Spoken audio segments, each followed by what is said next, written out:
Hello and welcome to all of you. आज का यह वीडियो लेसन ये पार्ट 2 के स्टूडेंट्स के लिए है। पेपर 3 ये पार्ट 2 पेपर 3 में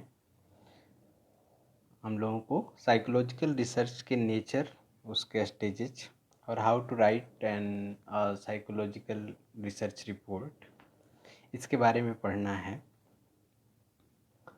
रिसर्च क्या है, उसको कैसे परिभाषित करते हैं, उसकी प्रकृति या विशेषताएं क्या हैं, और किसी भी साइकोलॉजिकल रिसर्च को करने में किन किन चरणों से होकर गुजरना पड़ता है, ये इस वीडियो का विषय होगा।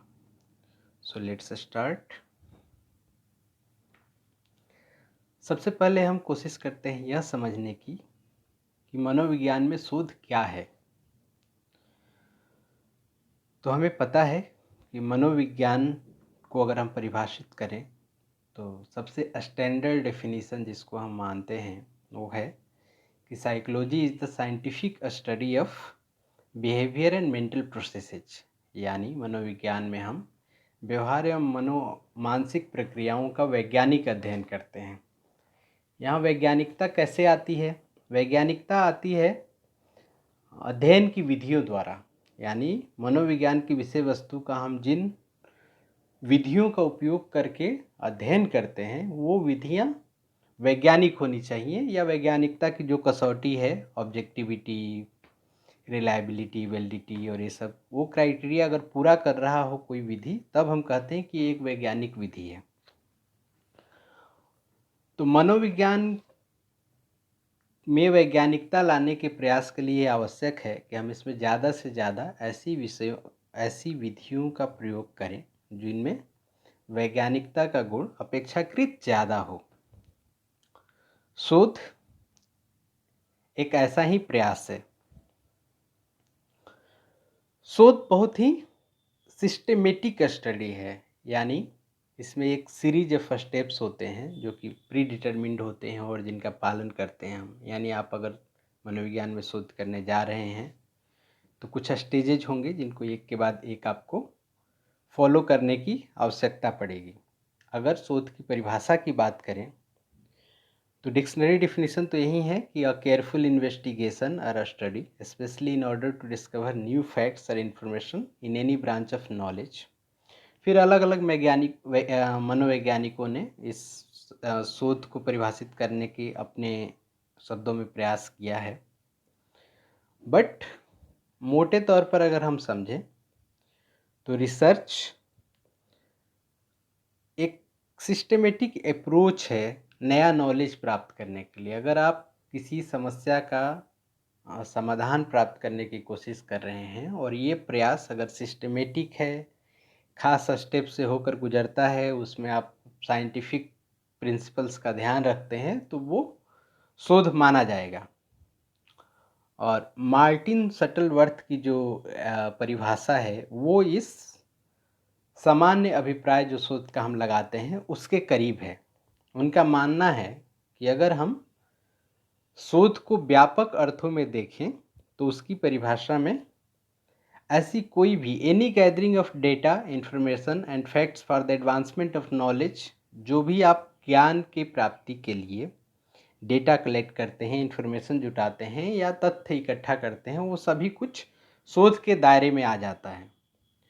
तो शोध एक सामान्य शब्द है जिसमें अलग अलग विधियों से, जैसे कि ऑब्जर्वेशन मेथड का भी यूज कर सकते हैं, या आप एक्सपेरिमेंट्स का यूज कर सकते हैं। एक्सपेरिमेंट्स में भी लैब एक्सपेरिमेंट्स हो सकते हैं, फील्ड एक्सपेरिमेंट्स हो सकते हैं, क्वाजी एक्सपेरिमेंट्स हो सकते हैं, जहाँ पे कि प्रयोग के सारे सिद्धांतों का उपयोग बहुत आयरन हैंड या कठोरता से न करते हुए विषय की मांग के अनुरूप उसमें थोड़ी ढील दी जा सकती है।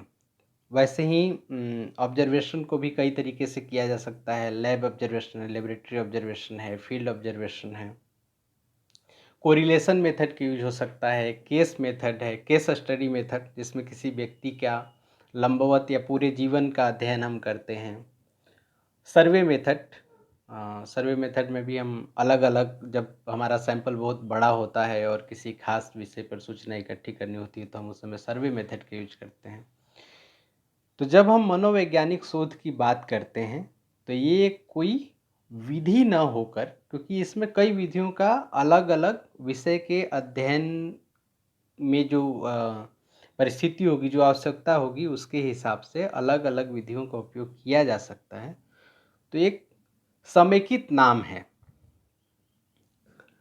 अगर हम लोग मनोवैज्ञानिक शोध की प्रकृति की बात करें तो मनोवैज्ञानिक शोध प्राथमिक रूप से किसी समस्या के समाधान को ढूंढने का प्रयास होता है। यानी जब भी हम कोई साइकोलॉजिकल रिसर्च करने जाते हैं तो हमारे पास कोई ना कोई ऐसी एक प्रॉब्लम या क्वेश्चन होता है जिसका सॉल्यूशन हम तलाश कर रहे होते हैं। दूसरी बात कि मनोवैज्ञानिक शोध सिस्टमेटिक तरीके से होता है, यानी प्रक्रियागत तरीके से होता है। यानी इसमें पहले से निर्धारित कुछ well defined set of rules होते हैं, कुछ ऐसे नियम होते हैं जिनको कि बहुत अच्छे से परिभाषित किया जा चुका है। मनोवैज्ञानिक शोध ज़्यादातर एम्पिरिकल होते हैं, आनुभविक होते हैं, यानी हमारे वास्तविक जीवन के अनुभवों और पर्यवेक्षण पर बेस्ड एविडेंसेज के आधार पे हम ये शोध करते हैं। यानी हमारे जो भी एविडेंसेज होंगे, साक्ष्य होंगे, वो रियल लाइफ एक्सपीरियंस और ऑब्जर्वेशन पे ही आधारित होते हैं। परपोसिव होता है, यानी psychological research will always have a particular objective in mind. जब भी हम कोई साइकोलॉजिकल रिसर्च शुरू करेंगे तो उस समय शोधकर्ता के मन में या उसके पास एक ऐसा क्लियर कट ऑब्जेक्टिव होगा कि वो उस शोध से क्या अपेक्षा रखता है। मनोवैज्ञानिक शोध से हम समस्याओं का समाधान तो जुटाते ही हैं, साथ में नए नए सिद्धांत और प्रिंसिपल्स का भी निर्माण करते हैं।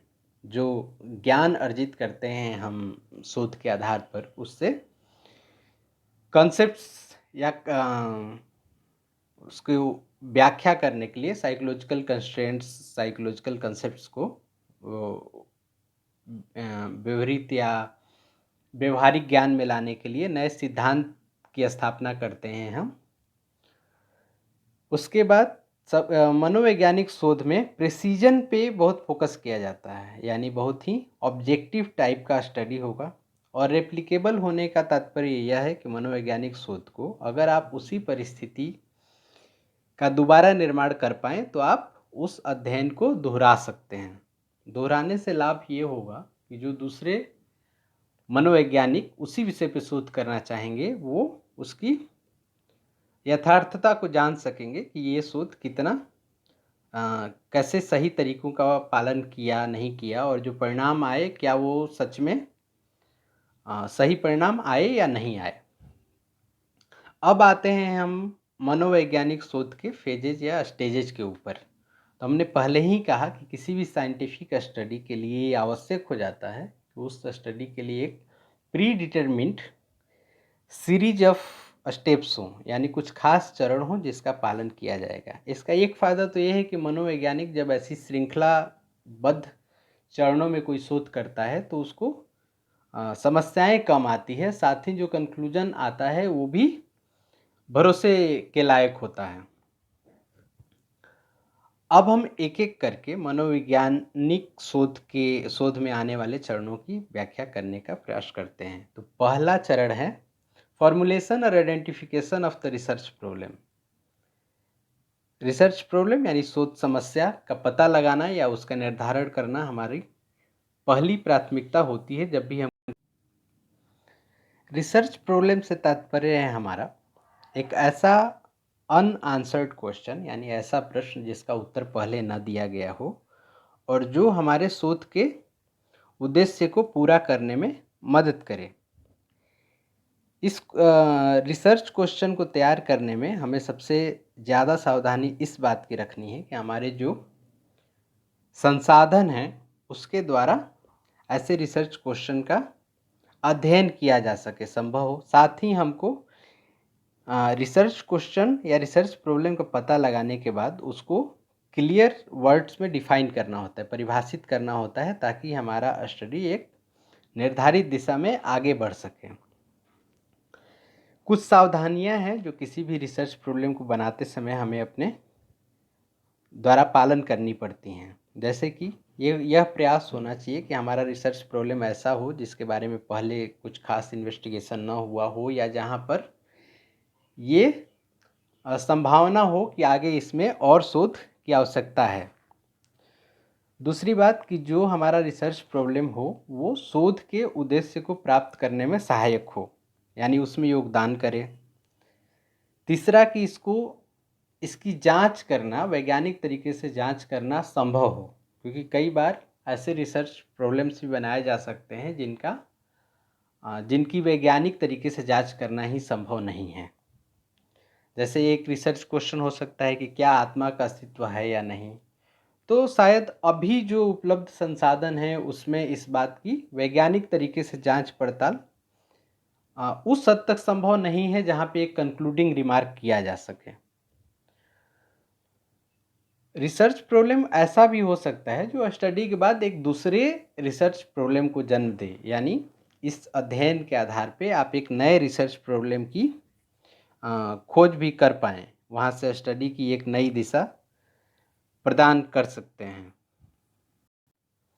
अब आते हैं हम लोग मनोवैज्ञानिक शोध की दूसरी अवस्था, जहाँ पर जिसे लिटरेचर सर्वे या रिव्यू का नाम दिया जाता है, यानी साहित्य का सर्वेक्षण करते हैं आप, साहित्य का रिव्यू करते हैं। इस स्टेज में यह प्रयास किया जाता है कि जब भी हम कोई रिसर्च प्रॉब्लम बना चुके हों और उस पर आगे अध्ययन करने जा रहे हों, तो हमारे लिए आवश्यक हो जाता है कि हम यह भी जानें कि क्या इस रिसर्च प्रॉब्लम पे पहले भी कुछ स्टडी हुआ है या नहीं हुआ है। अगर स्टडी हुआ है तो वह किस दिशा में आगे बढ़ा था, क्या बाधाएं रहीं उसमें, या कौन से ऐसे क्वेश्चन रहे जो अनआंसर्ड रह गए जिसमें और ज़्यादा आगे बढ़ने की आवश्यकता है। इन सभी सवालों के उत्तर जब हम अपने रिसर्च प्रॉब्लम से जुड़े साहित्य का सर्वेक्षण करते हैं तो हमें ये उत्तर मिलते हैं। साथ ही प्रस्तुत अध्ययन के लिए भी काफ़ी कुछ सहायता लिटरेचर सर्वे से जुटाई जा सकती है। जैसे कि हम अपने रिसर्च प्रॉब्लम को रीफॉर्मुलेट कर सकते हैं, या फिर उसको इस ढंग का बना सकते हैं कि वो ज़्यादा कंक्लूडिंग रिमार्क या अध्ययन को एक खास दिशा प्रदान करने लायक हो जाए। ऐसा हम लिटरेचर सर्वे के आधार पर करेंगे। साथ ही जो समस्या हमने चुनी है उसके कई और एंगल्स जो कि दूसरे अध्ययनकर्ताओं ने देखा होगा, उसको भी समझने में हम लिटरेचर की मदद ले सकते हैं। साथ ही सबसे बड़ा जो फ़ायदा मिलेगा हम लोगों को कि अगर उस रिसर्च प्रॉब्लम का ऑलरेडी समाधान ढूंढा जा चुका हो तो हम किसी दूसरे रिसर्च प्रॉब्लम को बनाएं और उस पर आगे बढ़ें। मनोवैज्ञानिक शोध में जो तीसरा चरण है उसको हम कहते हैं फॉर्मुलेशन ऑफ हाइपोथेसिस। हाइपोथेसिस यानी प्रकल्पना। तो जब हमारा रिसर्च प्रॉब्लम तैयार हो चुका है, उसके बाद लिटरेचर सर्वे का काम भी पूरा हो चुका है, तो हम प्रकल्पना निर्माण की दिशा में आगे बढ़ते हैं। प्रकल्पना क्या है? प्रकल्पना को लूजली ट्रांसलेट करते हैं और tentative answer to research problem, यानी शोध प्रश्न का एक काम चलाऊ जवाब को हाइपोथेसिस या प्रकल्पना कहते हैं हम। इस स्टेज में हमें दो सवालों का आंसर देना है। पहला कि हाइपोथेसिस का निर्माण कैसे होता है, और दूसरा कि किस तरह के हाइपोथेसिस रिसर्च के लिए ज़्यादा उपयोगी होते हैं। तो पहले सवाल का जवाब कि प्रकल्पना का निर्माण कैसे होता है। लिटरेचर सर्वे एक बहुत बड़ा फैक्टर है जिसके आधार पे हम प्रकल्पना का निर्माण करते हैं। प्रकल्पना हमारे शोध को गाइड करेगी, क्योंकि आगे के चरणों में हम जो भी प्रकल्पना बनाते हैं उसी को सही या गलत ठहराने के आधार पे शोध को दिशा देते हैं। जैसे हमारी बनाई गई प्रकल्पना अगर सही है तो हमें एक दूसरा कंक्लूजन मिलेगा, और अगर गलत हो जाता है तो फिर हमको उस दिशा में दूसरी परिकल्पना बना के शोध करते रहना होगा। कैसी परिकल्पना को अच्छी परिकल्पना मानेंगे? तो परिकल्पना जो है वो टेस्टेबल होनी चाहिए, जांचनीय होनी चाहिए, माने परिकल्पना की जांच की जा सके, उसको सही या गलत ठहराया जा सके, ये बहुत आवश्यक है। साथ ही परिकल्पना ऐसी भी हो जिसपे पहले बहुत ज़्यादा शोध न हुई हो। इन बातों को मद्देनज़र रखते हुए हम लोगों को परिकल्पना का निर्माण करना होता है। चौथा स्टेज है preparing a research design. Research design को हम पूरे शोध का ब्लूप्रिंट कहते हैं। यानी इस डिजाइन में यह सब कुछ रहता है कि हमारा सैंपल क्या होगा, हमारे सैंपल का साइज क्या होगा, हम अपना सैंपल किस विधि से चयन करेंगे, डेटा किस विधि से कलेक्ट करेंगे, उसका एनालिसिस कैसे करेंगे, उसमें कौन से स्टैटिस्टिकल टूल्स का अप्लाई करेंगे, और जब हम डेटा इंटरप्रेट करेंगे तो कैसे होगा। पूरा मैकेनिज्म जो रिसर्च का है वो रिसर्च डिजाइन में तय कर लेना होता है।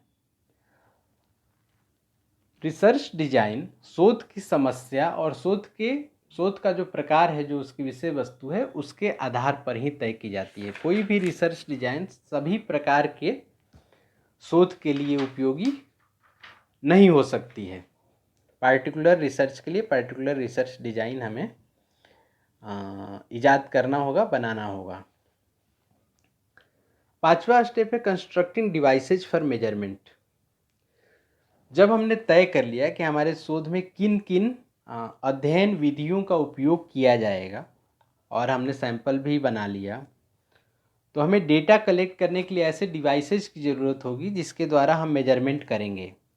तो फिफ्थ स्टेज में हम ऐसे डिवाइसेज जैसे कि क्वेश्चनायर बना सकते हैं हम, या इंटरव्यू मॉड्यूल बना सकते हैं, या एक्सपेरिमेंट कर रहे हैं तो उसके लिए कौन से इंस्ट्रूमेंट्स की ज़रूरत पड़ेगी, ये डिसाइड कर सकते हैं जिससे डेटा कलेक्ट किया जा सके।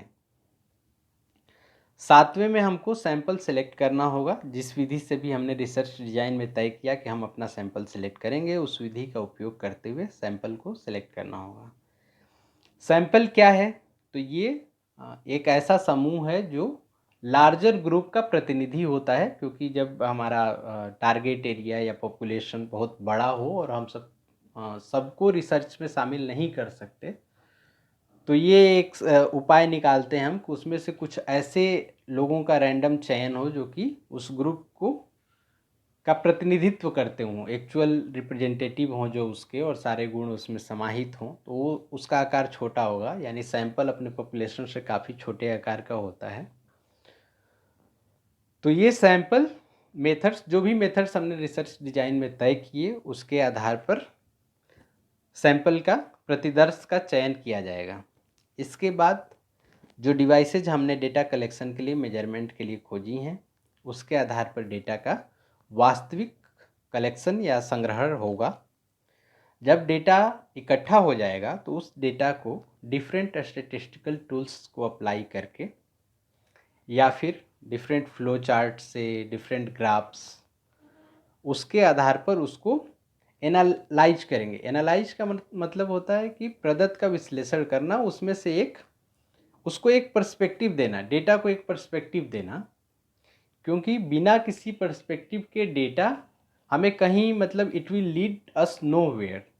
तो उसके लिए आवश्यक हो जाता है कि हम डेटा को एक पर्सपेक्टिव दें, एक कंटेक्स्ट में प्रस्तुत करें, ताकि उसका कुछ अर्थ निकल सके। और इंटरप्रिटेशन भी इसी से मिलता जुलता शब्द है, जहाँ पे हम डेटा का एनालाइज करके उसके आधार पे उसको इंटरप्रेट करते हैं और ये तय करते हैं कि जो हाइपोथेसिस, जो प्रकल्पना हमने बनाई थी, वो सही है या नहीं है, क्या हमारे रिसर्च का उसका आंसर मिल रहा है या नहीं मिल रहा है। तो इंटरप्रिटेशन और ड्राइंग कंक्लूजन्स या निष्कर्ष निकालना, ये हमारे इस चरण के काम होंगे। जब हमारा शोध पूर्ण हो जाएगा, यानी सारी अवस्थाओं से गुजरते हुए हम शोध को पूरा कर लेंगे, उसके बाद हम अपने अध्ययन की विस्तृत रिपोर्ट तैयार करेंगे। इस रिसर्च रिपोर्ट को तैयार करने के लिए भी खास चरणों में हमको बढ़ना होता है। साथ ही राइटिंग स्टाइल भी बहुत टिपिकल होती है। एक स्टैंडर्ड राइटिंग स्टाइल फॉलो किया जाता है जिसमें हमारे रिसर्च की रिपोर्टिंग की जा सके। इस वीडियो लेसन में इतना ही। Thank you.